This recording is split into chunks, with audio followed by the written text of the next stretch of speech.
આજે મારા બાબાએ ચીકુની ડાળી કાપવી પડશે એવું વિચાર્યું પણ ના હતું.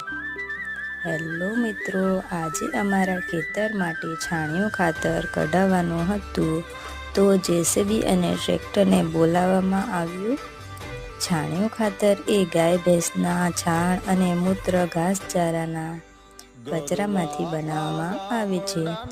ગુજરાતમાં આ ખાતરનો બહોળા પ્રમાણમાં ઉપયોગ કરવામાં આવે છે. રાસાયણિક ખાતર ન વાપરી તેમજ આ માત્ર દેશી ખાતરથી કરવામાં આવતી ખેતીને ઓર્ગેનિક ખેતી કહેવામાં આવે છે. આ બે ટ્રેક્ટરનું છાણિયું ખાતર બીજા ખેતરમાં નાખવામાં આવ્યું અને આ બધું કામ કરાવતા સાંજના 7:30 વાગી ગયા હતા. આજનો મિની વ્લોગ અહીંયા જ આપણે પૂરો કરીએ છીએ.